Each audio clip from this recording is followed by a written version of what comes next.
Hi, beautiful souls. I am having another chat with Athena of Human Witness, and I wanted you guys to, um, I wanted to talk to her more about her last two videos, which were really intriguing to me. And I watched them a couple of times to try and see if they resonated with me and how they shone some sort of light on what I was going through at the time. But anyway, welcome, Athena. I've got some questions for you that I've put together. I hope you're ready to sort of be put on the spot. Yes. Hi, Joe. Thanks for having me back. Yeah, looking forward to it. Okay.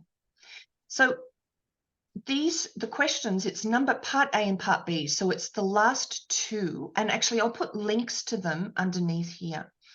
And in the first one, so it's a two-part, and in the first part, Athena talks about the structure of this realm, and then talks about a little bit about Antarctica and the changes and things that are happening there that are actually having a flow-on effect to us in this realm.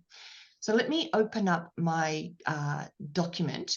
Now, I'm making some statements here too, and then asking if you could say, have I got the right view? Am I seeing this in the way that you were attempting to express it? So I'm going to say you have a diagram that has 12 circles, and they get smaller and smaller. So there's 12 levels down. And we experience, from my understanding, existence on each of these levels, all the way down to the circular level one. And this 12 level structure was created by the ancients who were wanting to experience the experience of lowering frequency. So they created this construct to play within in a way, and we joined in the experience. We lowered and lowered our energy until realm one, which is that inner circle area. And then a group wanted to go the extra mile and split off from the main timeline into a sort of boot camp experience, a tougher realm just for that experience of it. So for me, it's we forget our origins, our divinity, and the existence of the divine creator. So this false matrix was created by the ancients who wanted this experience. So is this correct? Have I got it right so far?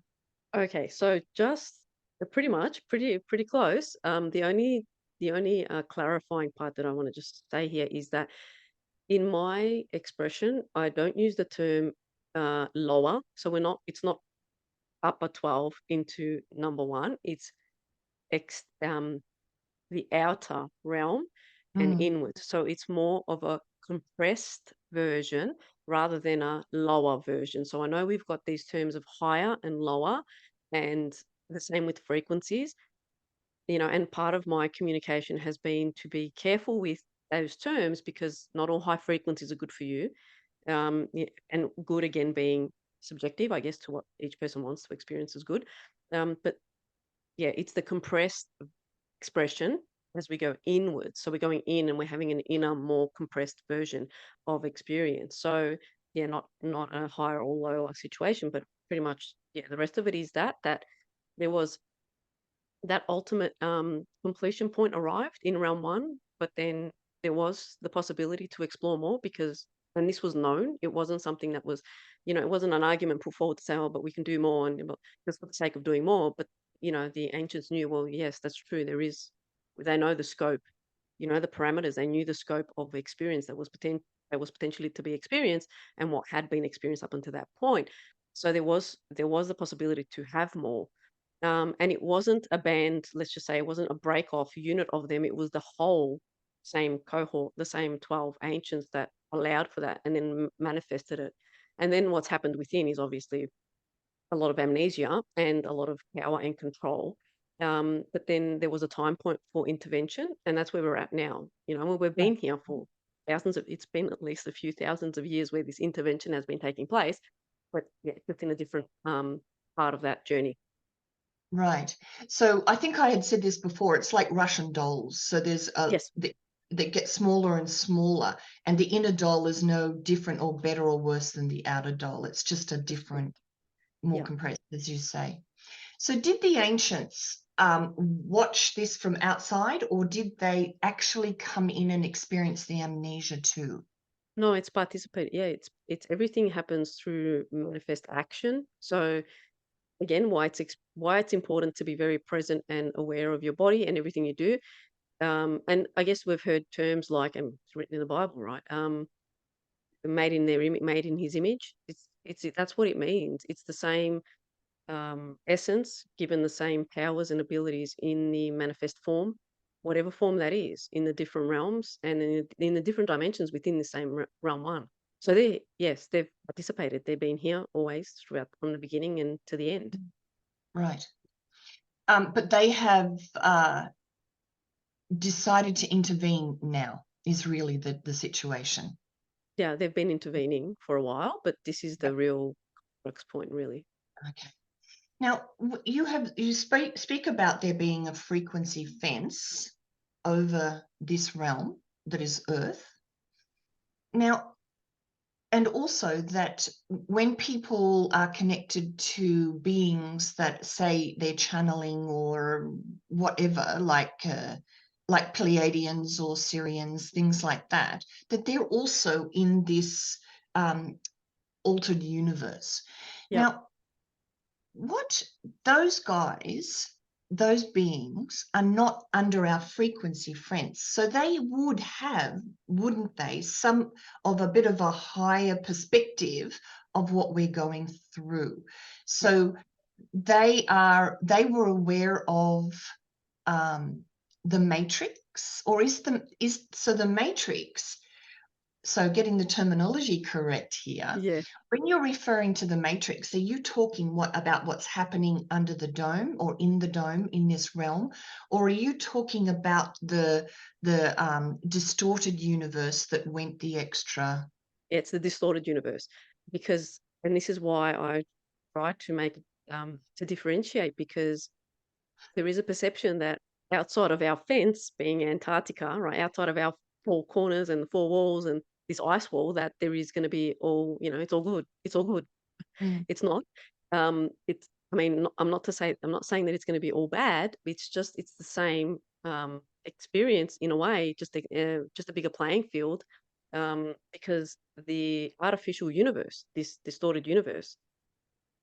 I mean, if I had to say it like in a very basic terms, the way we imagine our solar system, you just have to picture that as a distorted universe, because mm, everybody that's participating in that is part of it. Now, that is not to say that every Pleiadian or Syrian, I'm not saying that they're all unaware. I'm not saying that. There are very enlightened beings, there are heart based beings all over this universe. And that is how this is happening, because just like we're waking up, they're waking up too. It's all happening at the same time. As above, so below. That's what they mean. It's happening at the same time all over the universe, all over this distorted matrix. It's happening. There are pockets of awakened beings that are revolting, and they're having their own revolutions in their own civilizations. This is like, part of the connections and I'm not saying that people shouldn't channel either. I don't think anyone should channel simply because you're giving passage to your body from another being, but that's my perspective, right? It doesn't have to be mm, the right perspective, right? Everybody has to experience what they need to experience. This is how we remember. This is how we learn. Only when you do something will you know whether it's bad for you. If you just sit on the fence, nothing's going to happen.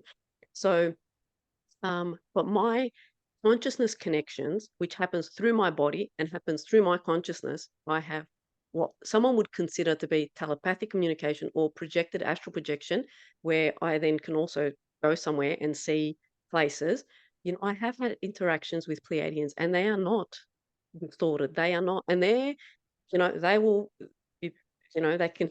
I guess there's no way I can get them to confirm what I'm talking about. It's they understand completely. It's not like they mm. don't know this. So there are pockets. Yes, there are pockets, and Yeah. there are um, factions that are fighting within their structures. for the same mm, thing we are doing here.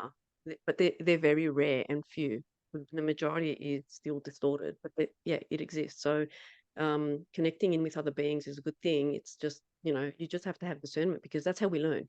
We're not going to mm. learn how to use our abilities if we don't try. So don't, people shouldn't be afraid of trying.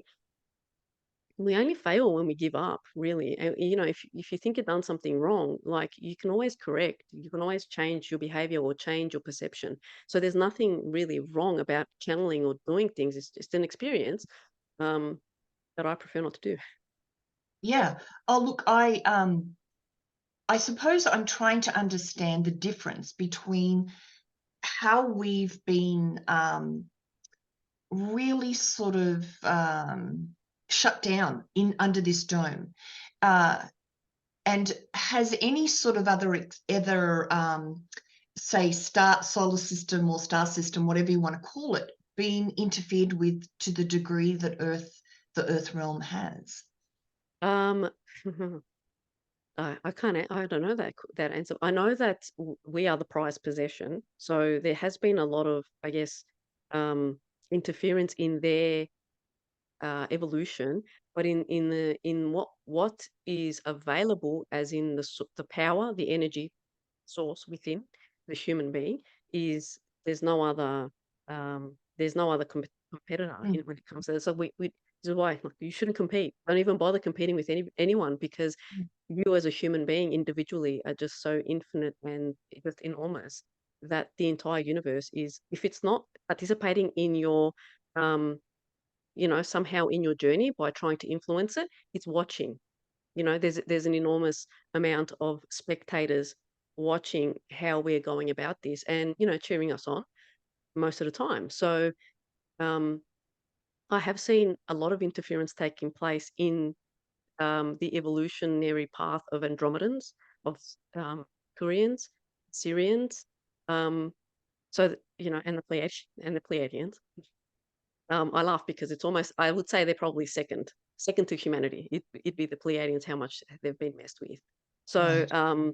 but yeah, but nothing compares to the fight is here on this soul essence that is spontaneous, infinite in its capacity, and just unpredictable. So it's just, yeah, because the others are predictable. They've become predictable because of their mind.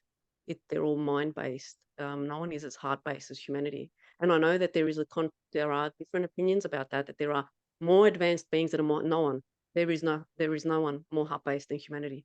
It doesn't look like that. I know that, but Mm. that's the ultimate deep down truth is that.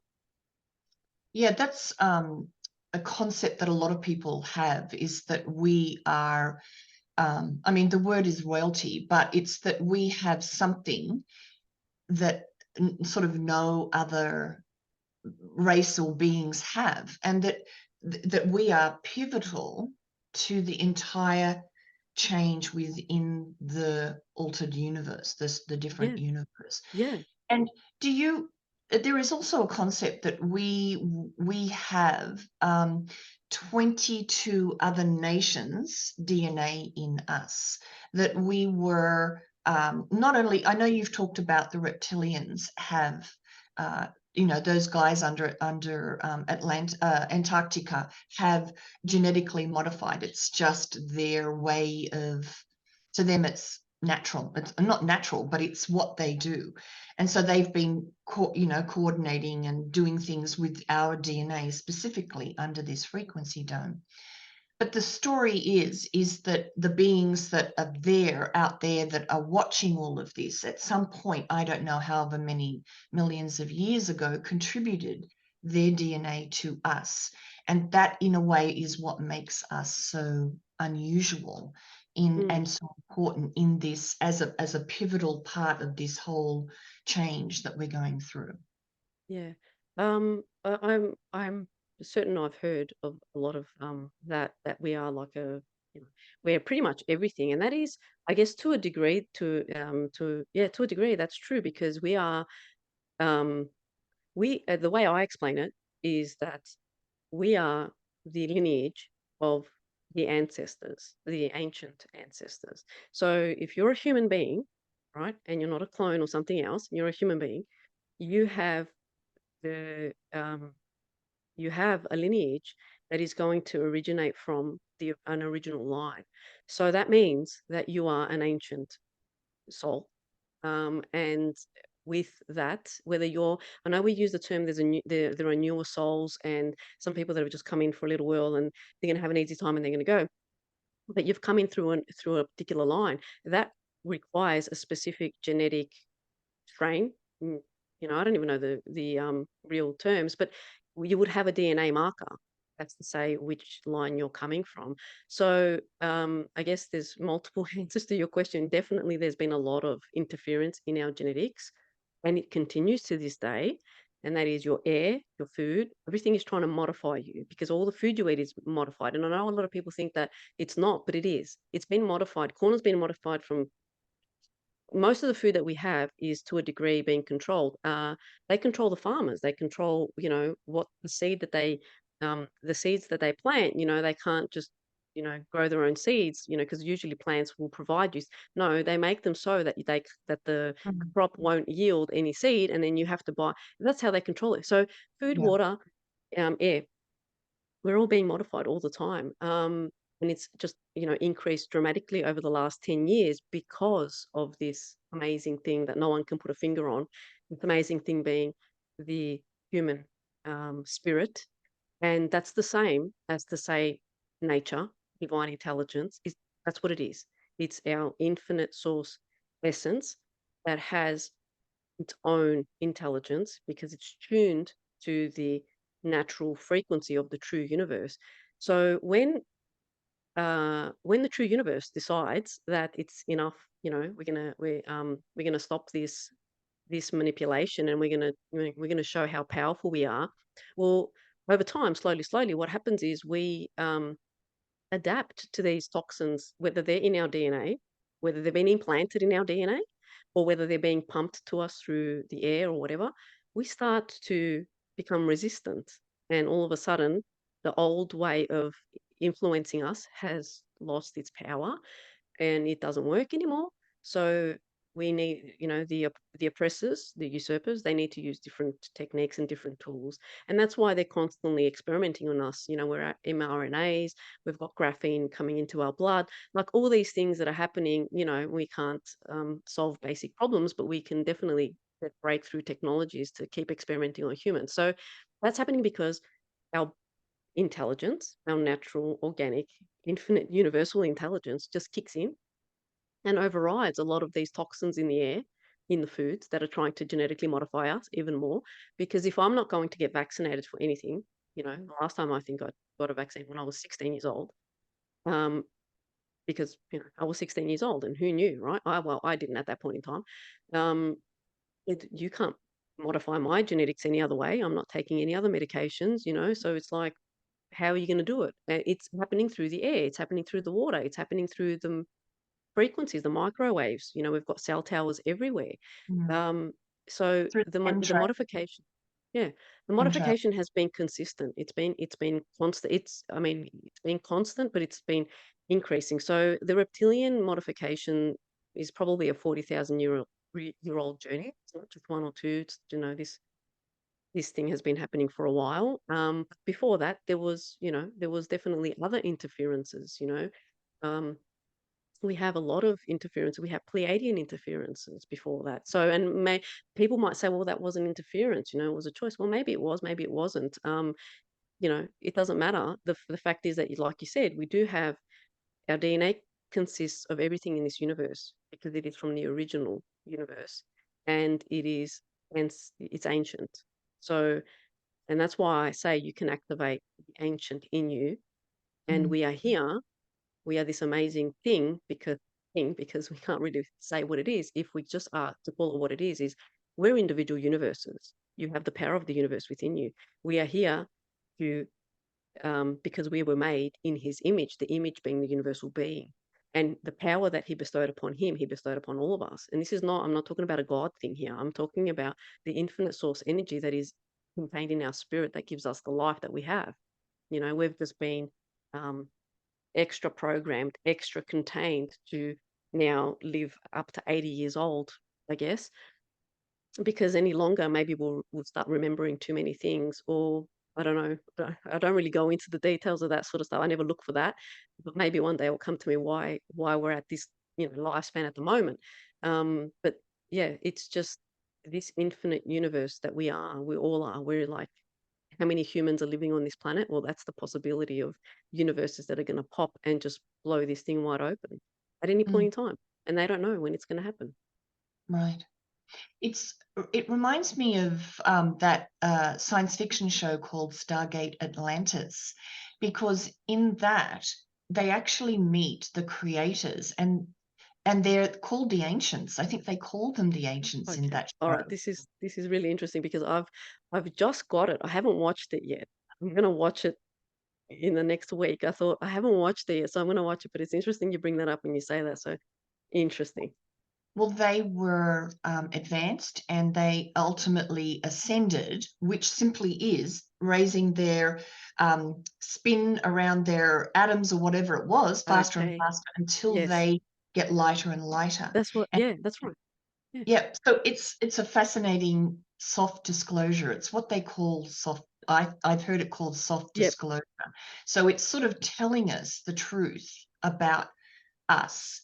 And they used to have a base in on Earth in Atlantis, and then they go to Atlantis. The current contemporary people, they find a Stargate, they go through it, and they go to their original city, and they find all this advanced technology and all of this stuff. So it's very interesting. I'd love to hear your thoughts on it when you finish Yeah. watching. Just the fact that you said that they, because you said that they ascended, but then you also said that they spin. It's their spin. That's exactly right. That's how I've seen Mm, the um the issue with, we'll say, the issue with our current experience is that we have a limiter in our cells or in our body that limits the amount of spin, right? So, and in another way of explaining that, it's basically the processing capacity of light, which in another way is, computer terms, it's data. It's how quickly can a person process the information that it is picking up in the field.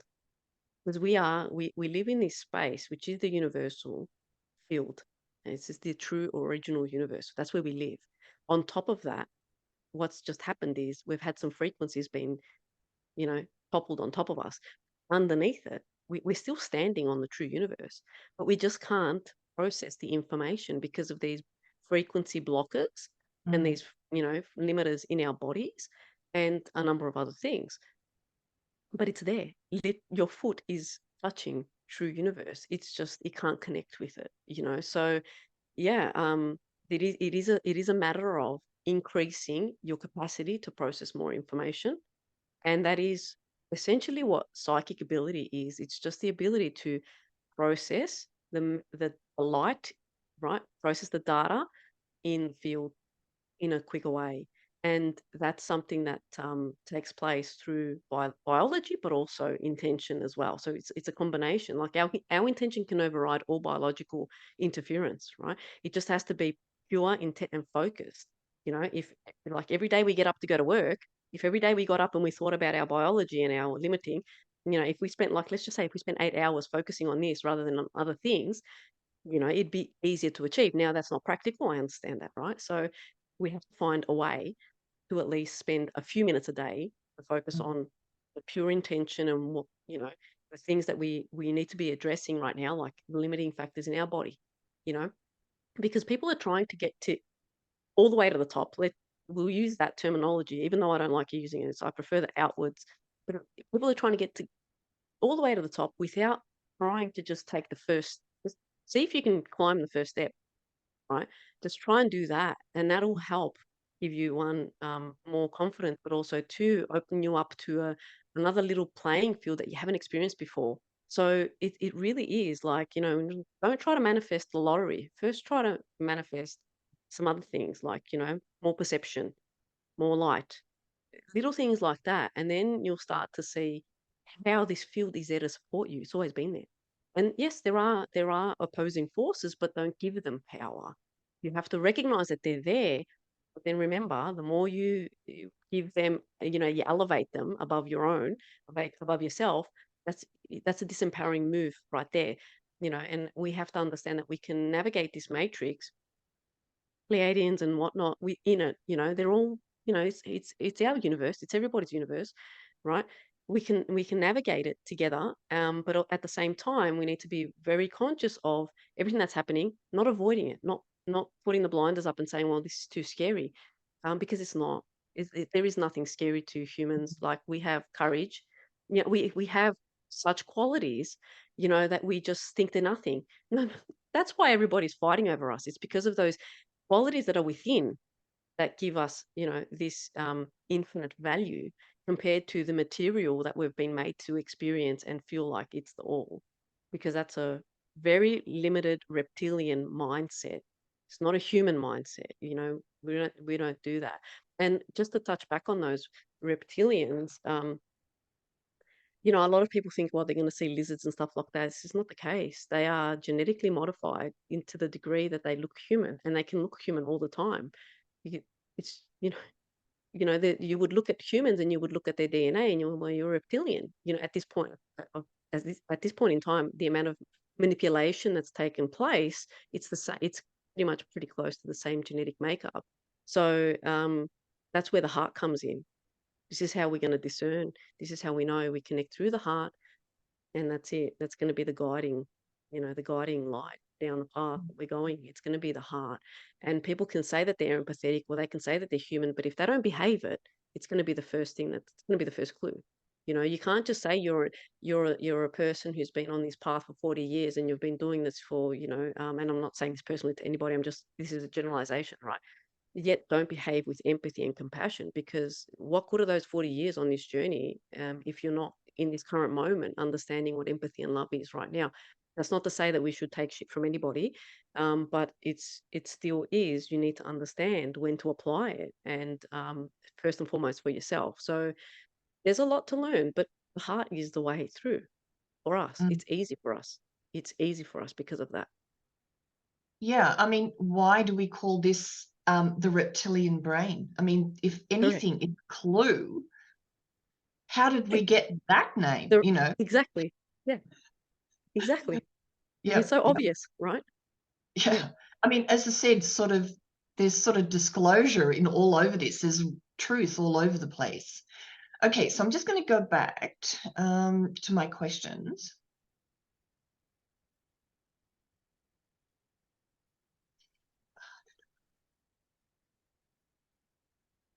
Okay, I think in your video you talked about the fact that the ancients were um, having an effect and unlocking parts of the grid, and this was releasing energies that were coming towards us and helping us wake up.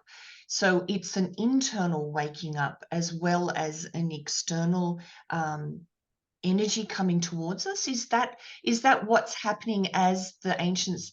Um, Yeah. So, yeah. yeah, I understand what you're saying. So this is where I get a little bit, you know, nuanced with the language. It's because they're not, yeah, there's no sending. It's a signal. Let's call it a radio signal, because you and everybody else already has the frequencies within.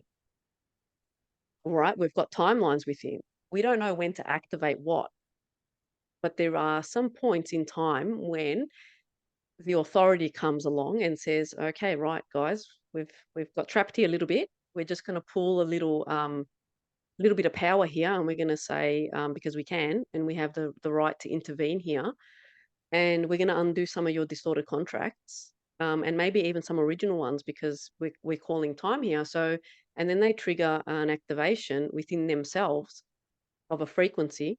And as they activate that frequency, because they are here in body, whether that is in this space or whether it is in different dimensions, that they're going to be in, just like us, we're multidimensional. We exist in parallel realities all over the place, billions of possibilities, right? Of Yeah. yourself, fighting yourself a lot of the times. So they're doing the same thing. So in wherever it's necessary, they will be in a pocket somewhere, and what I'm going to say, here on Earth, and they activate that frequency within them. So within them, it starts being emitted into this matrix grid because they're light beings. We are light beings. So we've activated this frequency. Now we're emitting it. Right now, as I come into contact with someone, or you come into contact with someone, you have an exchange, an energetic, handshake, and you read that frequency. I recognize this. Oh, okay, it's time to activate this now. So there's that handshake that happens with frequencies, and that's how it's sort of springing through up and through this grid. So it's not, they don't send energy to anybody. Yeah. This is something we need to be very conscious of. I think we're going to become a little bit more aware of it in the coming years, because it's not an easy thing to see that something that comes through the outside in, that it's, because it's helped a lot of people with expanding their abilities. So it's, then here I am, and I'm sure there are other people saying, be careful of that. And you're like, well, it's helped me expand my ability. So I can understand that, right? But at the same time, it comes with agenda. It's like, we get given certain, like we got given the internet. Now if you think about this or mobile phones, if you think about the matrix and the controllers, you think to yourself, well, why would they give you a mobile phone? It's a risk. It's like a risky move that will potentially give a reward to them. But it knows they're giving something up to you.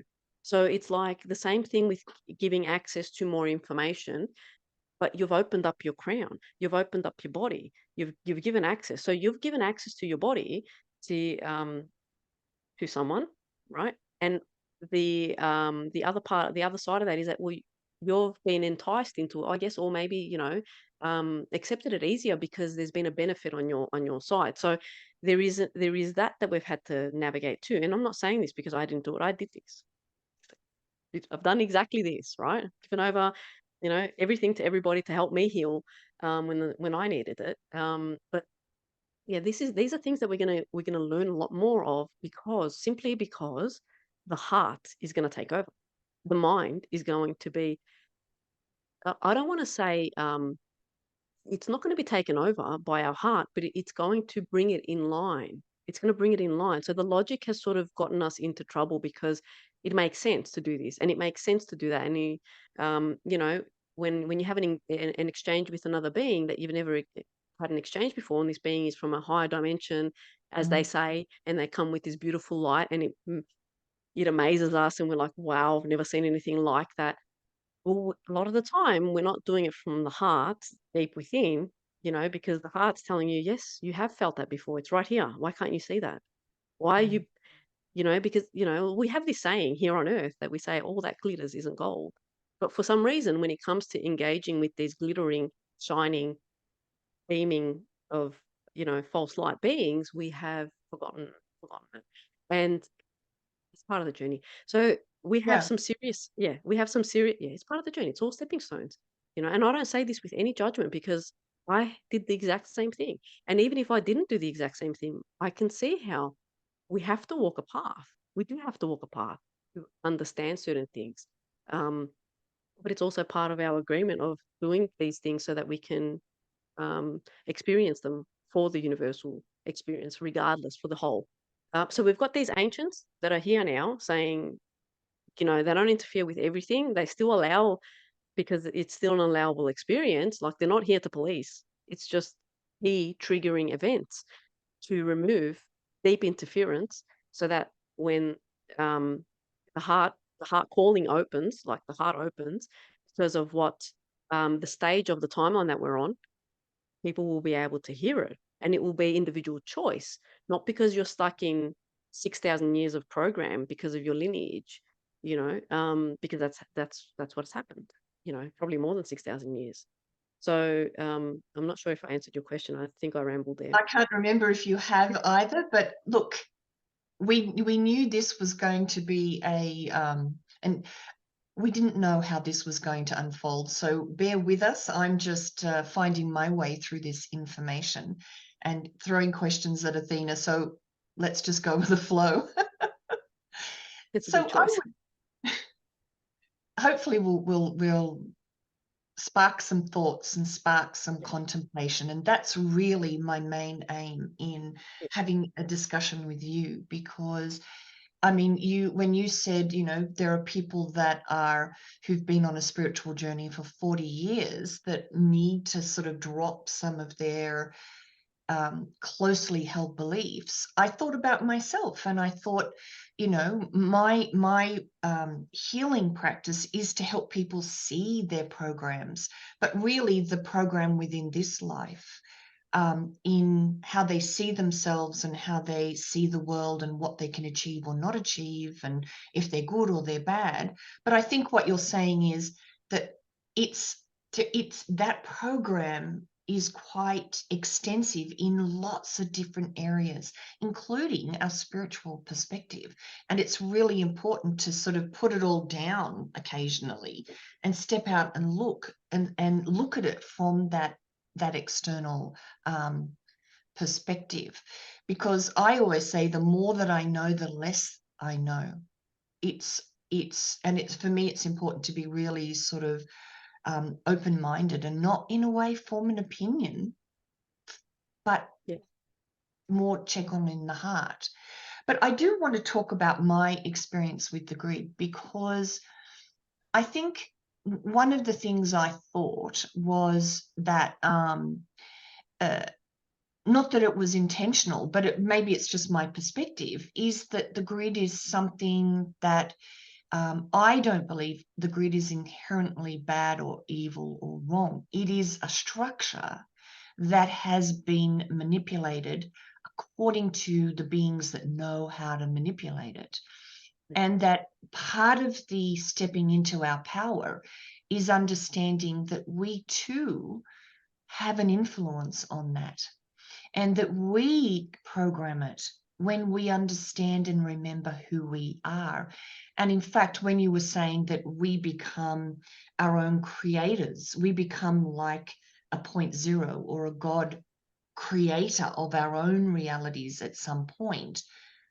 Maybe we use that grid structure to create what we want.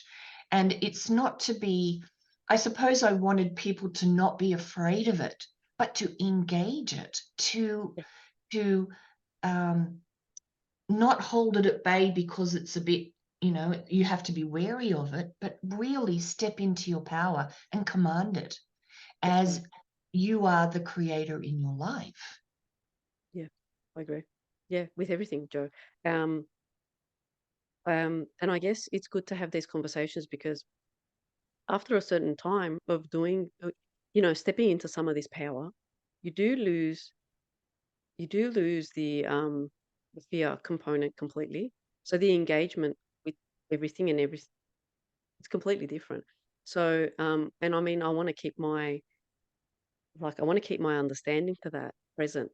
It's something that I think you can lose because I mean, I just catch myself the way sometimes I think and I talk to others and I'm like, oh, gee, like, I wasn't there 10 years ago.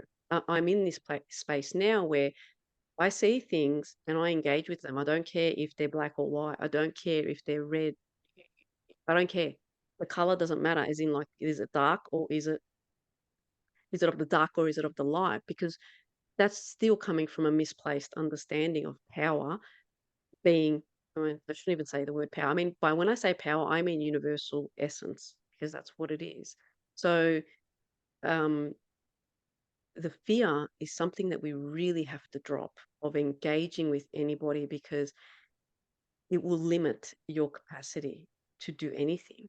And that is the reptilian part of us. We really have to try and drop it as much as you can. And I know it's easier said than done, but if you can do that, it will really open up your experience because we live in this grid, but we live disempowered within it purely because of the programmed mind, the limitations of our understanding, our growing up, society, the whole thing, right? Whole experience. The minute that someone tells you that, you know what, you can engage with this. If your first thing is, but what's going to happen? What it might realize and do something to me and all this and all that.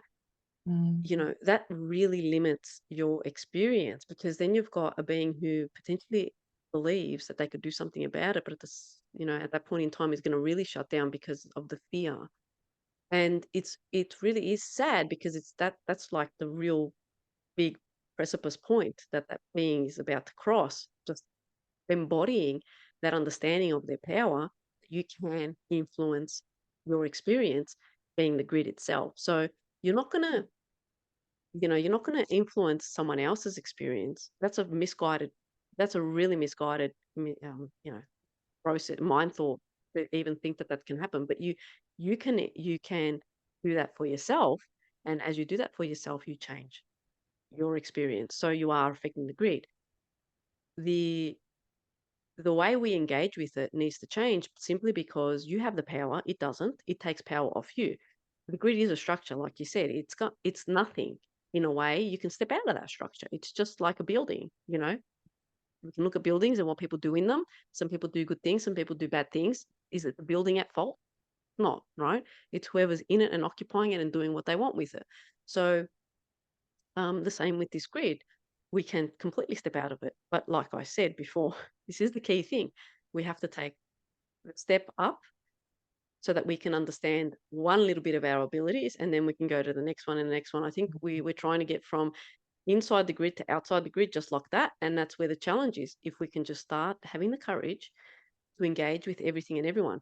And I Mm. bring it back to this grid not necessarily being just the firmament over our heads on Earth, but the grid that we all exist in, because the grid itself assists, I guess, in the structure that it is, to pass these frequencies and allow for a lot of this distortion. And that's where our friends from outside of here also get influenced. So, if, you know, if people are listening to this and they have engagements with other beings, why don't you start questioning them? You know, and I'm not saying that people haven't questioned who they are, but maybe just question them a bit more, you know, a bit deeper, you know, and every time you get some sort of information, well, then, you know, keep asking questions. So, and you'll see what comes back, and, you know, you'll be able to have um, better understanding of where they're at, because while we're in this grid, all our um, multidimensional aspects are also in this grid. And when you have enough of that experience, and I think we've lumped it all into the shadow, but it's more than that. It's multidimensional experience of your own self.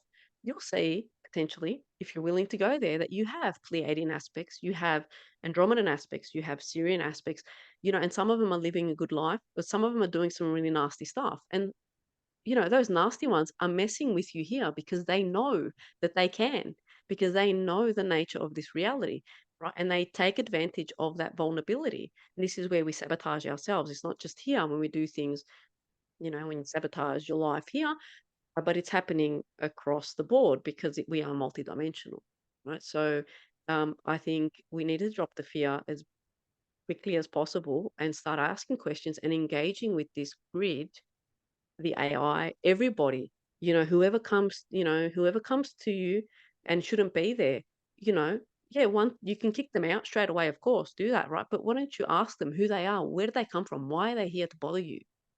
You know, and the power that you have compels them to tell the truth, right? It's just about embodying, yeah, Yes. compels them to tell you the truth. So there are some laws that they can't violate. So yeah, I think we need to drop the fear, but it's a hard one to get to. I understand that, and part of me having, you know, done what I do, like doing what I do at the moment, and so much like experience in this, I don't, you know, it doesn't scare me, so I go for it. Like if something comes to me, you know, and I know it gives me a whole load of its intentions. It's like, you know, for 1 second you get a whole flurry of fear and all this agitation, and I'm like, where the hell is that coming from? And then I see this, and the minute that you sort of turn the light on, it's just this little scared thing, and it's just like, is this what you're doing? This is what you're doing. You're running around this earth scaring people like this. Like if I could just slap you. That's me, right? So, um, but that's what they do, and they're effective. But we need some courageous people, and that is in the spiritual community who have been doing this for a long time, to stop fearing the dark and start engaging with it to see what it really is. You know, it's just parts of the light that just hasn't come into alignment, you know, and Yep. that's all it is. Well, for people who are concerned about fear, when I was, how old was I? In my early 30s, I remember having a dream. And I said to this being, this teacher, because for us, for me at that age, the worst or the biggest fear was the fear of dying. And and that it is a very, very big sort of subconscious fear, and it rules us humans much more than we understand. And I knew that I had to address fears, and I had been. And I remember stomping my foot in this dream, saying, how do I heal my fear of death? How do I heal my fear of dying without actually dying or having a near-death experience or whatever? And I was really sort of frustrated. And this being said to me, you are dealing with your fear of death. Every time you deal with a little fear, it's really in some way a part of the bigger fear. And so, with people that are worried about the fear of maybe the dark or the shadow or reptilians and stuff, that's too huge. Deal with your smaller fears. If you're afraid of the dark, then deal with that. If you're afraid of being alone in the bush or the forest on your own, then deal with that. Um, when you are dealing with little fears, it's sort of helping you with the bigger fear. And that was the answer to this, to my question. You don't Yeah. have to die. You don't have to have near death. Just face each little fear. The fear of being laughed at, maybe, the fear of being ridiculed, the fear of not fitting in. All of these things are connected in that. Yeah. And again, the other thing you were saying, which I absolutely agree with, we are wanting to be um, ascended, or we want to be beyond the matrix, but it's such an unknown for us in the little box we've been kept in. So how would you feel? So say you saw that journey as 10 steps. 10 flagstones or stepstones. So take the step, as you say, to the first stepstone. How would it feel if I was 1/10 of the way to where I want to be? What are the energies? How do I think I would feel in that moment? And you sit there and you embody it, because that amount of a step is doable, and that maybe isn't. Yep. So yeah, there's have compassion for yourself in this, um, and love yourself through all of the steps, Yep. and be honest with yourself. Be that's, I mean, that's a big fear as well, to Yeah. actually say the truth about what you think you should be or shouldn't be. So again, it's a lot of it's this sort of internal reflection and compassion and love for yourself, and that flows into what then comes to you that you next deal with on this journey out of this place. Yep. Absolutely. It is. And I mean, I don't stress it enough. I think should be the only message we deliver, and that is the love. Love for self. It will help break down all the barriers, even the fear of dying. And I didn't actually directly use those words because I guess I'm a little bit conscious of how people will perceive that. But that is exactly right. You got to tackle the fear of. That's what I did. I tackled my fear of death, and I'm a lot more extreme than maybe is Mhm. perceived. But for me, it's freedom or death. There is nothing in between for me when it comes to that. So that gives me a lot more freedom because I'm willing to take more risks because of that. But I was always like that from a child. Then, when my real spiritual journey, like the real dive in started consciously, there was a bit of consideration to the fear of opening up because I say this because when people are engaging with the grid, I know that they're going to be thinking, oh, if all these things that we say, because I knew that there was an energy read. I already knew that the lights, who we are, is known. So the minute, and also, you're not a risk or you're not a threat when your light is dimmed to a degree, but when you've activated, it's like an alert system goes off. Um, but with that came just the timing, the knowing, the understanding that what is death, the way humans perceive it. And I really got to see soul's journey. And I'm like, there is no trapping. Your soul isn't trapped. Don't, and this Mm, is not to say, go and do bad things and you'll be fine. Most likely you're not, because it's your own soul that's going to keep you contained until you sort of see what and how the yeah. expression of humanity's heart is, right? It's not some it's not another force keeping you. It's not karma. That's not what it is. Karma is your own soul saying, well, we're going to do this again, just a little bit differently. Not, it's no one else. There's no other gatekeeper. You're the only gatekeeper, even in this grid system. This is contradiction where a lot of people think that, yeah, we're trapped. Well, to a degree, there is an element of our perception that is interpreting it as a trap. But we're here with a mission, and the mission is to awaken in prison. It's a really fun game if you can empower yourself, if you can step into Mm, that empowerment, and you're no longer being zapped by the frequencies. You're no longer allowing Lions Gates and whatever being big harvesting parties on your energy. Whether you understand that or not, it doesn't matter. The technology is there, it's being used. But when you step into your power, you can't. It just can't be done, and you are able to explore this in a different way. So the heart is the guidance whenever we're trying to get to the next level and we can't. Bring it back to the heart. With all the healing, bring it back to the heart, and that is sit in the love, for self. And I also read comments that maybe some people can't trigger that emotion that easily. It's gratitude. If you can mm, find something that you're grateful for, bring that forward. yes. Bring that forward before you do any meditation, before you do any work that you do.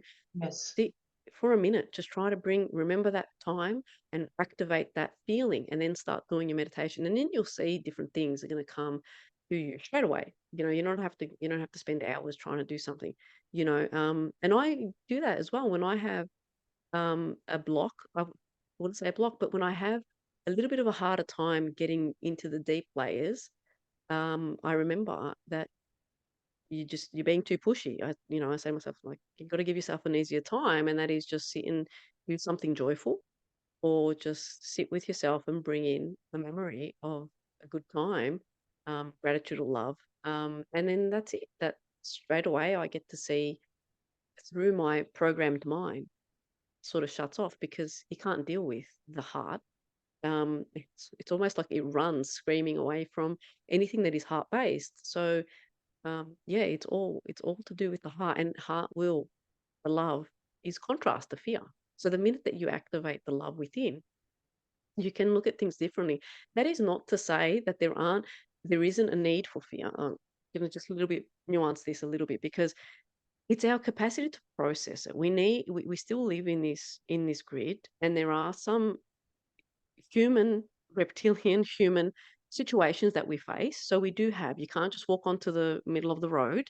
We can't do certain things. So we have to be very aware of our body. The problem is that we have been, fear has been put into us through mind control and the frequencies, the TVs, the radios, your parents, everything, the whole system, right? And our body has been fried, so it's been totally fried in terms of processing and understanding the real fear, like that or fear, or the fight or flight sort of situation that we need to deal with real life scenarios. Some cars coming at you, you've got to jump out of the way. Your body is this miraculous being that activates these chemicals, and it triggers you into superhuman abilities that you can jump you know, out of the way of a flying car. That we need, right? We need that. But what we really need to do is get rid of those unprocessed fears. Because what it is unprocessed. And a lot of it is because it's happened in childhood and remained, because the child doesn't have the capacity to process Mm, complex situations. So we are just talking about, um, you know, the unprocessed fears of children. They have to be worked through even as adults. But then when it comes to having the courage to step into your light, that is your right. You shouldn't have to have the courage to do that. That's a different fear. These are different fears that we have to approach differently. It's not the same thing as those everyday, or risky situations. You're in a minefield, or you're working in the rough seas. They're different sort of fears that we have to sort of process. But yeah, the ones where your spirit is calling you to step out into illusionary fears, we have a responsibility to start looking at them, especially um, if you've been on this path for a long time. That's what you're being asked to do. You're really being Mm, asked to look at those um, irrational fears. The experiencing or allowing yourself to experience something that you don't understand, dropping the program of this is how I've done it for 40 years and that's fine. Well, what happens if you just from 1 minute just do something different? You know, there is a different door that we need to walk through. That's not to say that what we walked through for the past hundreds of years wasn't there to serve. It was. It was there. It was stepping stones. Everything is at its right time. Now the time is calling us to open another door. And that is more direct. It's not as complicated. It's a lot more heart based, as in it's simple. There's no rules in the sense that fasting, wake up at this time, go to sleep. It's not like that. That's very, structured and reptilian. It's got to be at this time. You got to eat this. You got to do that. mm, No, you just got to be in flow and listen to your body and your spirit. That's mm. it. Um, just quickly about love. It is. I find that people can have a difficult time finding love of self. So what I would suggest people do is finding something in their life that they love. It might be a pet, it might be a baby or whatever. And when you really bring up that love for that little being, then you just pretend and you switch and you direct it to yourself. And then it becomes more familiar. It's Yeah. for some people, it's really unfamiliar to love themselves. They've never even thought about that process. So you can find a doorway into it through something that you do Yeah. love. Absolutely. Now, the fears, it's the sort of the same thing. When you experience any fear, if you turn and look at it from the perspective of what can I learn from this? Yeah. While you're in it, if you can even keep a little bit of your brain going, okay, what's Yep. this teaching me? Yep. Even if you, but if you stay in it without trying to understand it, it's going to be harder to heal it. So you just, it's somehow you take that external viewpoint of the fear that you're going through, and that will help. Um, that will help. In fact, the stance of the observer is somehow a higher frequency than if you are it 100%. And that higher frequency of the observer, the pulling out, starts a transmutation of the energy at the core of the fear. So that it's like the fear is part of your energy signature that hasn't been healed. It's a part of who you are. And when you are in a moment of experiencing the fear, if you can step out and look at it, you begin to transmute the energy at the core of the fear, and it changes it within your being and changes this. Okay. And my last year or the year before, it was actually last year, I too have dealt a lot with the fears and just over time. And last year I was just sitting on my bed and I got this pain in my back, like near my heart, and I thought I was going to die, but I didn't want to call an ambulance. So I called my cousin who's like 300 k's away, and I said, look, call me in the morning. If I don't answer, call an ambulance. So I unlocked the front door because I didn't want them to break the door in. And I just went and laid down on the bed. And I thought I'm having a heart attack. And I laid down and I was in absolute peace. I was ready to go. Like I was Yep. surrendered to potentially having a heart attack and leaving. And as I was laying there, quite at peace, my inner child came up. And when I thought of my inner child, I sobbed and cried and cried and cried. And in that minute, my back, which had gone out when I didn't realize it, popped back in and the pain began to dissipate. So, Yep. what you were saying is there is a layer of fear that's connected to what we went through as a kid, Yep. that because kids can't process it, they really push it aside. Yep. And when you begin to look at fears, the strangest fears come up, or the stuff you didn't know was there. And it's because it's in this part of us that we've actually split off. But you can get on it. It's like when you face and look at the fear, you see that who's really afraid, from my experience, is the little you. Yeah. And the little you's fear is overwhelming you as the adult in many cases. And when you look at it and sort of stand next to that little kid and feel it with them, you realize it isn't as big Yeah. as you thought, but it's through the little child's tiny mind that doesn't know what we know, Yep. that it That's looks right. so huge. So Yeah. turn and face it. You may find that you deal with it much easier than you think. I think I use the words I think because I don't want to be very direct and say that that is going to be a non-negotiable coming in the coming years for people. It's going to be there's going to be no avoiding this. Especially those who are already on the path already of the spiritual enlightened side of things.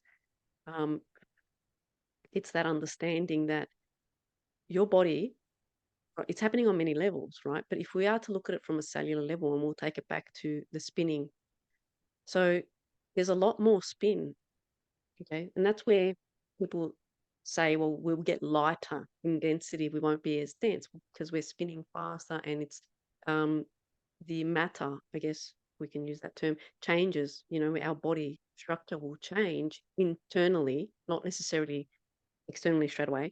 But yeah, so that requires us to drop a lot of these things like fear, anger, grief, these things being emotions, then dense emotions, unprocessed emotions, because as we are processing more information and more light, then what's happening is part of us, the adult part, the conscious part that's coming aware, is trying to expand.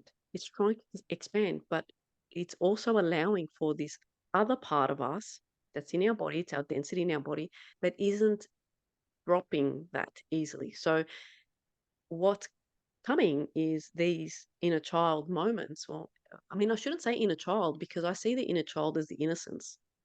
Mm. Everybody has an inner, like we are inner children when you access the heart, that's innocence.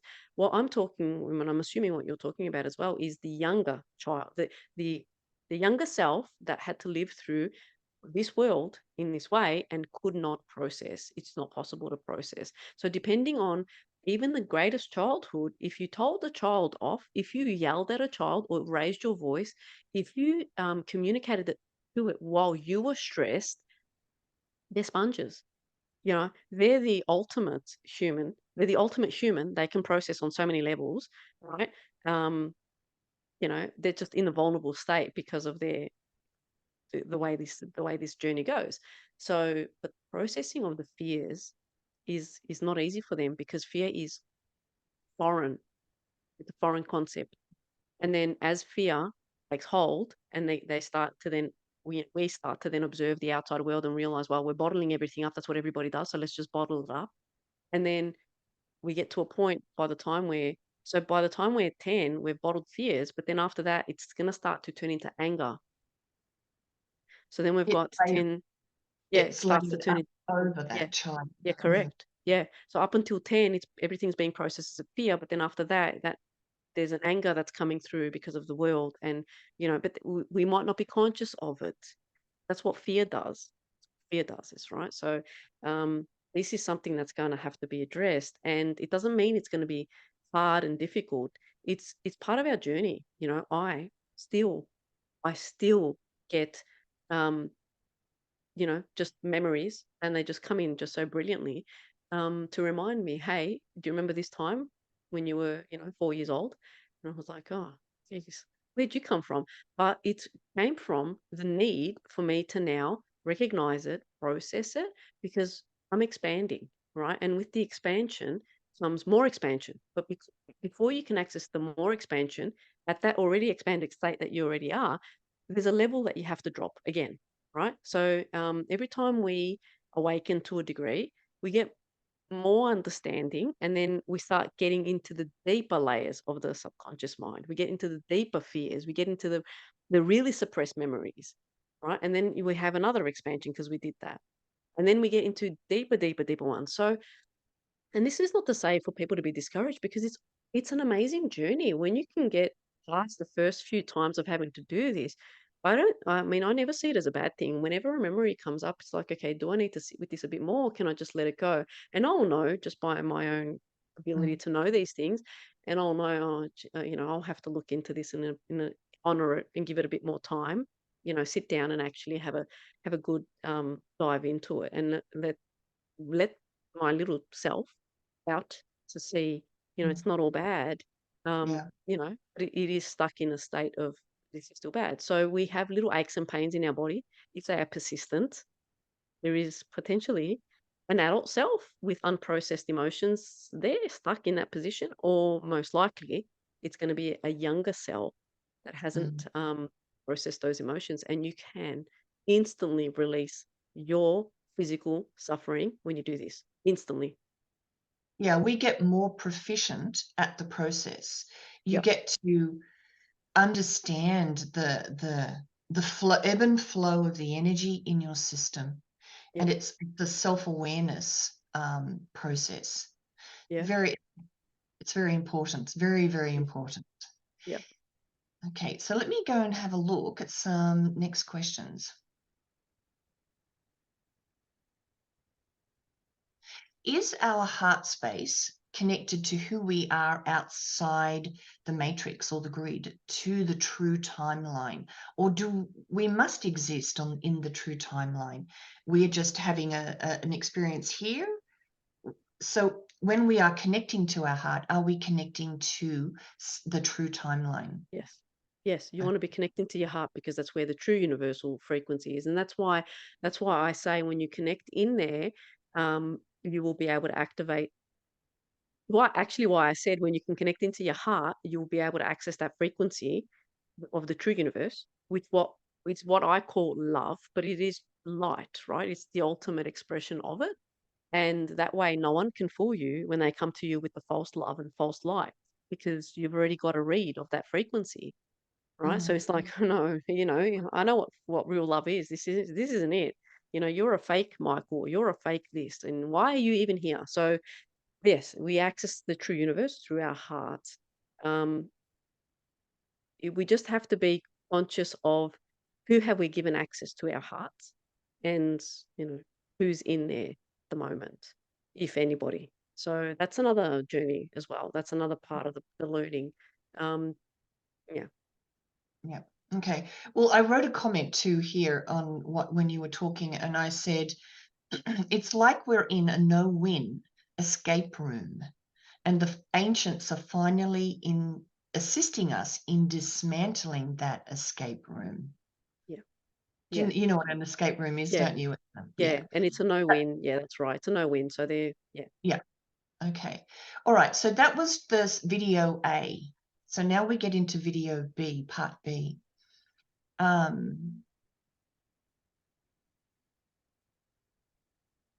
Okay, so people on YouTube have spoken of various things happening in Antarctica for a few years. One of the things they comment on is Antarctica has the longest existing unchallenged treaty in the realm. So the bad guys, who I'll just put in inverted commas, around the realm are aware of the levels to the Antarctic structure, because you said that an operation had taken place which was not the Earth Alliance or the Galactics. So is this the ancients intervening and beginning to dismantle that inner frequency grid, the grid of over the realm? Yeah, so there is, yeah, so there's this matrix, I shouldn't be using confusing terms. So this frequency container, that or frequency prison on our little Earth, on our little part of Earth, um, is controlled by a number of stations, none more important than Antarctica when it comes to this containment. Um, they're like, it's like how you enter a, I don't know, this just from the movies, how someone would enter a prison. That's Antarctica, right? From the other side, it's like in this. So it's the only entrance in. Um, they definitely are pulling some power out of this matrix, well, this prison system, by moving out some pieces, and that is assisting with people waking up primarily. This is where it's happening. A lot of the times, it's when they're assisting, and that is by interactions triggering remembrance. So the Antarctica situation, I believe I spoke of two giants waking up there. Two Yeah, that's giants that, my next questions. But yes, go on, go on. yeah, The two giants. giants. Yeah, so the structure is not good. We're going to use it. It's not good. It's a controlled structure. Like it's yeah, right. It's controlled by the Bad usurpers. guy. Yep, bad guys. It's controlled by them, and there is another structure on the other side, but we don't have access to that. So that's been That's sort of outside. Yeah. yeah, yep. That's Okay. been there's been like a cut, like a sealing in. It was sealed in. So they sealed it in. They come in here and they've just sealed it in, sealed it shut. Um, and then doing what they do. So the giants are waking up, and they are these giants are aspects of these ancients. So they're aspects, and they know what to do. They just need to wake up when the time comes. So this is why I guess I use words like events and sequences. There's no time. Dates and times don't matter in the sense of um again, I'm going to use the Lion's Gate. I'm going to say the 8th of the 8th. It's irrelevant. It just means nothing. That is a grid system date. That is part of the magic of the grid, because of the way the timeline sort of went, where the amnesia started kicking in. There was a lot of um ceremony, magic, attempts to use power because it was dwindling in our own capacity. So they were using specific dates and all this and all that, like locations, because we are limited in that capacity. So that's what that's there for. But the real dates and times are sequences, they're events when something happens.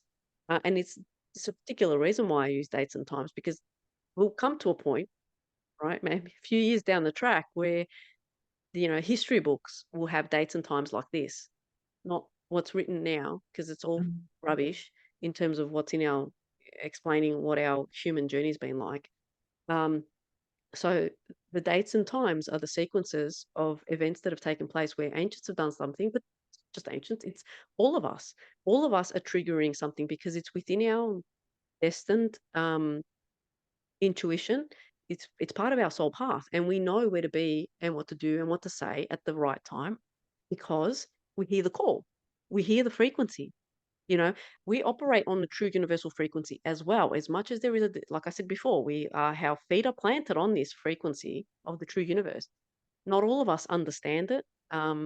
Some of us have a better understanding of it and a better connection to it, and are more aligned with their path, and therefore know when what they're doing is because there's a sequence about to occur, or it's just in between, just living life in between. It all matters. I'm not saying that it doesn't. So in Antarctica, this has been like a big chain of events that have taken place. I had no idea this was going to take place. This is why I guess, and I say this, I guess that's why I get to see so much, is because, I see this, but then I'm like, what's next? What I don't care what's next.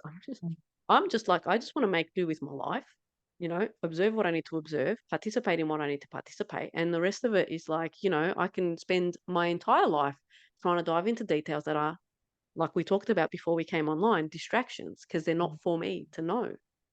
Right. And I know a lot of people want to ask questions about this and about that. It's like, if I haven't gone into it, there's a reason. And I'm not going to keep going into it, because for me, it's a distraction. And I've, made enough progress in the whole alignment of heart and mind to understand when I'm being trying to be pulled off this course and something else is happening. And then I get there last minute and it's like, oh, almost missed this one. But not that I would, but that's how it happens. And that's where we have to be a little bit of more conscious. So it's all relevant to Antarctica. Everybody who's doing what they're doing is exactly where they need to be.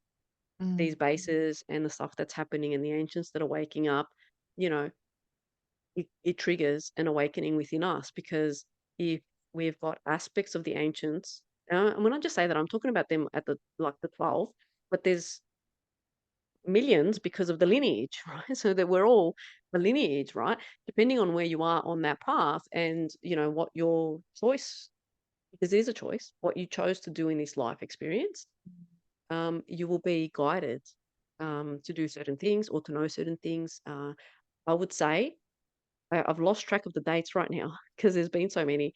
But in the last month, I would say there's a lot more people waking up, and they're going to wake up to a different level. That this is why I don't want to put. I wanted to say that there's going to be a different level of awakening that's going to take place. Mm, Unawakened people are going to wake up to a level that's beyond even what we would call awakened people.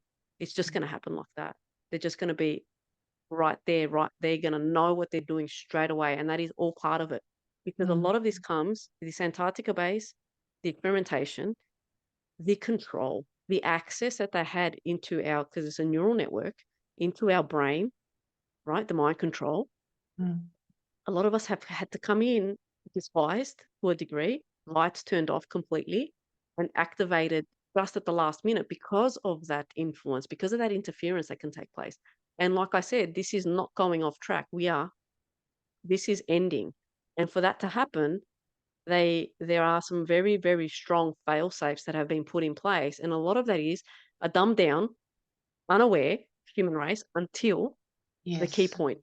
Last Right? minute. So that's why I want to, I keep saying empathy and compassion for those who have been awake, right? Because you're not demonstrating, a lot of people are not demonstrating this empathy and compassion because they look at the human race and say, well, they're all far gone, you know, everybody's this, everybody. It's not, it's a limited understanding of their purpose, those people's purpose. And we all have a purpose. So we have to be in a place of understanding who we are and what our individual path is and then understanding that the universe has a plan for everybody, including people that are dabbed, unawakened, because they're going to Mm, be the ones that are going to turn around and they're going to disable the graphene, the nanobites, whatever they are in their bodies, and they're going to be the miracles that are going to say, well, look, you've jabbed us and we didn't die, or this didn't happen, or this didn't happen. And we transformed it, and because that's happening, all right? There are a lot of brave people that took the vaccine, right?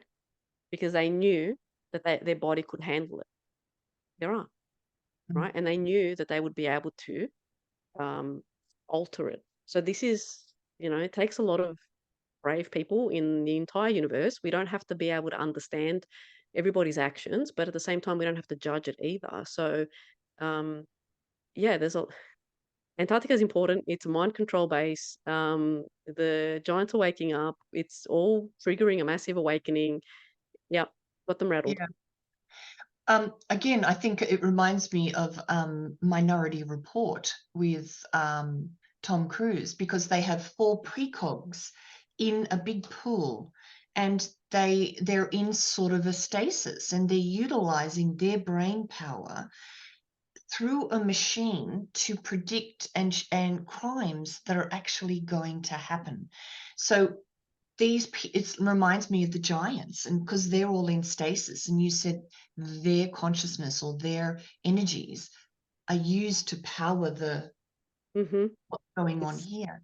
So the yeah, yeah, so really interesting. There's a lot of truth in a lot of the movies in yeah, I strange. would say so. Yeah. I don't remember the details of Minority Report because that was years ago when I watched that, but Mhm. I might have to revisit that. I don't remember. Yeah, that's very interesting. Well, the giants that I saw were in, and there's no wonder that these are underground, because they're immersed in water. And I Mm. just want to make it clear, I'm not talking about 20 foot or 7 foot or 15-foot giant. We're talking about the mountains. They're beyond the mountains. These giants are enormous because this is real giant. It is not like some people are saying there are giants that are laying in stasis. Oh yeah, I'm sure that there are other level and other Mm. types of beings. Yes, no, not talking about that. These are the original. They're enormous. Well, have you It's seen there are people that have YouTube channels that look at formations of the earth that look like giants, and they're mountains, and yeah, they see a face, and that these were the beings that were here a long, long, long time ago.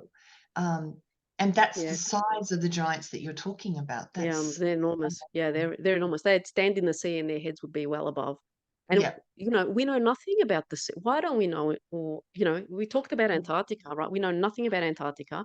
We know it's for some reason, you know, arch enemies. So enemies that are at war with each other, but for some Right. reason, treaty stands, right? I know. When it comes to Antarctica. For some reason, the whole world is united when it comes to that, not for poverty, not for, you know, um, disease or anything, nothing like that. No, we're going to be united on Antarctica for some reason. This is the most important thing for I, humanity.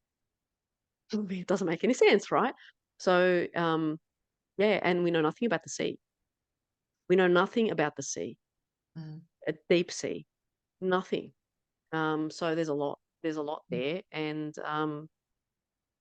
yeah, for now, we don't have, I mean, I don't have any physical proof, obviously, but I think the day that I accessed the first giant waking up, I think there was news on circulating about how there was a giant ice shelf that broke off from Antarctica, the size of, I don't know, Chile or Argentina, right? Yeah. So I'm like, oh, okay, maybe. Yeah. So I always look for news. I always read the headlines. I don't look for the news that they speak of. I don't really, the details of the article is not really relevant. It's the headline and the mm, location and that usually the time. And there's always something that pops up. So it's yeah, if that's to say that, I mean, it's not evidence, of course, but for me, that's plenty to know that mm. there's a lot of reaction. There's a lot of I have to say from August onwards, it's just been all hands on deck. There is a lot of panic, let's just say, in the um, bad guys Likewise. camp. Yeah, Yeah. With regard to the giants, so it was a woman that woke up first and then the male. Do you think that has anything to do with, or is it just a coincidence, the balance between the masculine and the feminine within yeah. humanity? It's not a coincidence. It's not a coincidence because I don't know. I don't think I actually explained this because there's just too many details, right? I just I, lose how to explain it all, right? But in that video I spoke about the splitting of the timeline. I didn't actually say that, and I think a lot of people will be able to understand this, is that that split that split off that happened where the distorted timeline started manifesting, that was the distorted feminine, that was going to be the distorted feminine line. And I know we experience it as a distorted masculine, but it started off with the distorted feminine. So yeah, it's not a coincidence that she was the one that had to wake up first, because it's the feminine line. It's the this yeah. So the that split off was pretty much, it was a split off between a male and a female. The male stood on the universal direct line, and the female band on the other side. So that's not to say that it's a man versus, it's not. It is not what I'm saying. It's just it was just an agreement. Everybody has had to play the part in the distorted timeline. We've all played both distorted masculine and feminine. It's been in the experience. It's just who took, the who, which yeah, which which energy, I don't want to say gender, which energy chose mm, to play out the distortion as opposed to the one that stayed on the yeah, direct path.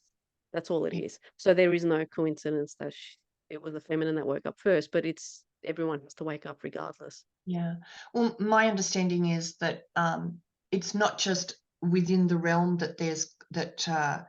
there has to be a rebalancing. So like the men have been in control in the head, the rational, the conquer the world, and now we're Yep. moving into the heart, which is the feminine, which is being in the flow and letting the heart direct us rather than this. But I think that the balance happens inside of us. So men have to find the feminine aspect and the women have to In find the them. masculine. So it's Correct. not just in the realm, but it's within us to Yep. balance the head and the heart, whether Yep. you're a man or a woman. And Yeah. that's part of this journey, out of here, up out of here, Yeah. ascending. Yeah, Yeah.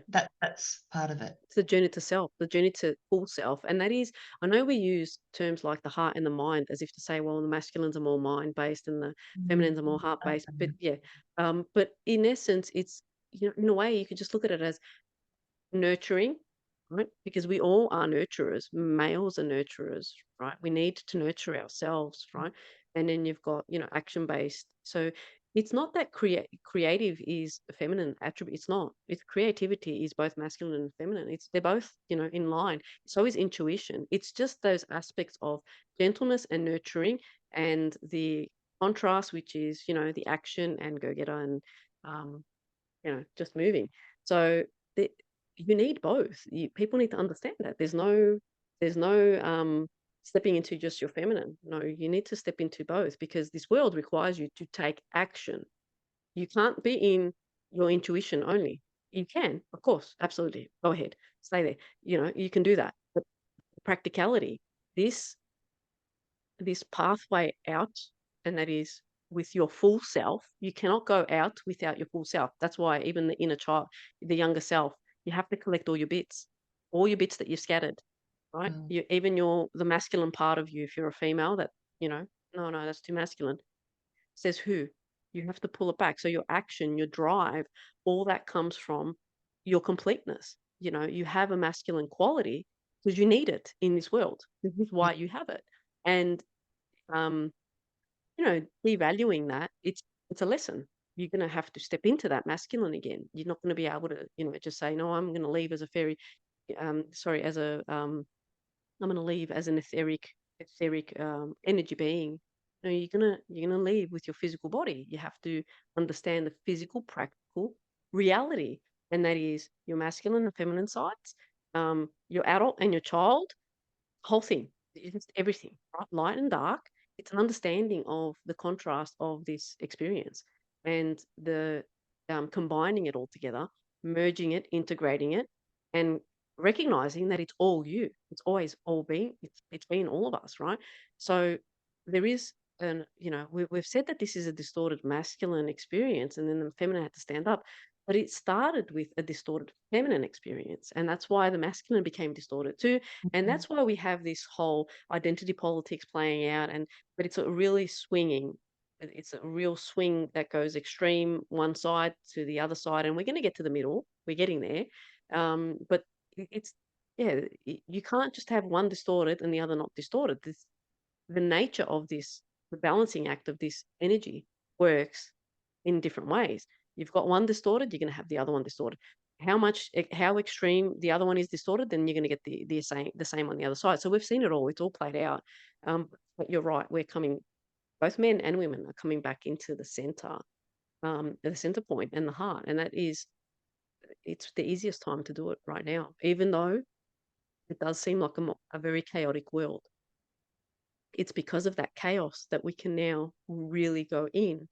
When things are good, people get distracted with the false, right? I'm not saying when things are good in the universe, in the true universe. I'm talking about when things are good in the false system matrix. Now, if everyone has this universal income and everybody's got all this good food and all, you're just going to continue playing in the same little prison yard, generating some really good power for a usurper to continue to, mm, advance its goals of taking over this universe in its distorted mind.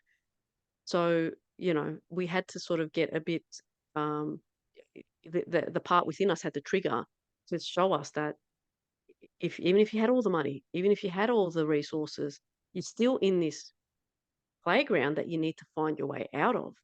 It's not about just having a comfortable life. It's about combining all these parts of you again, recognizing, remembering who you are. remember who you are. This is the number one thing. Remember who you are, and that is this infinite soul essence. That can do anything and everything. So yeah, masculine and feminine is a big thing. The female woke up first because it's her sort of. It's not her path. Path was generated through her into this. So that ancient into this. That's Mm, right. Okay, let me just have one quick look and see if I've got any.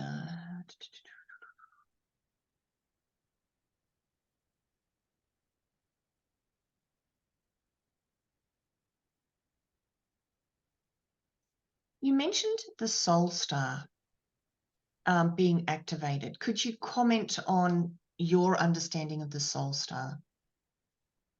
So I see it as the sun, in our body, Mhm. in the capacity that it's infinite, right? It's the power source. So we need the sun to survive. Um, yeah, I'm not sure if humans can survive without the sun. On our planet, the plants, everything needs the sun. So it's it's the word that I've used because that's how I've seen it as a generating source energy. Now we are infinite in our essence, and it's not um in an essence we can be anything, we can be this free flowing, but I want to bring it back to the steps that we spoke about, and that is there are steps in our how we can do things, and that includes this region of our power. you know I think they're called solar plexus, but it's this torso area, um that is this power center, only because it's limited at the moment, right? So So it's it's been only dulled down. It's yeah, been it's only dulled because that's right, because that's in every cell of our body. It's not just the center. It's not meant to be just the center. It's not meant to be your, like, from your chest down to your hips. That's not, but it has been compressed into that region. So within our entire biology, every cell, every atom, I guess, it's a universe. It down. has its own Okay. power. This is own sun, right? Yep. But for the time being, these steps that we're taking is activating parts of our energy in a form that's, that's understandable. It's not just understandable. It's also that I don't want to forget that it is an experience. This is a universal experience, even getting into this prison and breaking out of it. And the awakening steps that we're taking, it's all treasured and desired experience from, we're going to say, the greater self, right? The inner self, the bigger self, the higher self. This is all contributing to the universal experience. And we are, as we're breaking out and we're having our aha moments and we're doing what we're doing, it's all documented. This is all being captured. That's the whole point. The whole Yeah. point of this whole experience, is the journey. So we're going to start with the soul star activation, which is that power center there. And I mean, I could probably say that people have probably been activated significantly in that region. And that might be in a way that things are coming up and they're having to address, like there might be issues with the biology there. And it's a big region, right? So stomach and gallbladders, liver, like it's everything. Right? It's the whole works of us, pretty much, all our organs, the majority of them anyway. Um, they're all sort of compressed in there. So there's going to be a lot of that activating and shaking out fears, the traumas that are stuck there, and that takes a bit of time. So the way these ancients in Antarctica were being siphoned, it's not their brains. It was this Soul star. center, yeah, Mm. that center, and they didn't have the organ system that we had. So afterwards. Um, that's happened afterwards. So their initial soul essence is contained in that region because again, they're part of, if they're giants and they're here like this and they're contained in under the sea or in certain facilities and they're having their energy siphoned off, people need to understand they're also in this experience, in this captured experience. So they might be giants that are this enormous thing, enormous beings. They also partook in this empowerment. Now, there is an aspect of them that knew what they were doing, unlike us, and that's because of the journey that was taken on. So it's not to say that these guys were not overpowered. They just chose their slumber, and then a whole heap of things have taken place, and that's because the journey was desired. And I know a lot of people have a problem with this, but Yeah. they can take that up with their own soul. I'm Yeah. just here to deliver the truth. Yeah. Yeah. Well, I think we will call it a day. We've been going for nearly 2 hours, I think. So, Yeah, pretty close. yeah, I actually do have some more questions, but I think we are done. I think that's enough energy for the moment. So thank you so much. Is there anything you want to finish with, or you feel complete? No, yeah, no, that's expanded enough on those two videos. So yeah, thanks, Joe. Fantastic. All right.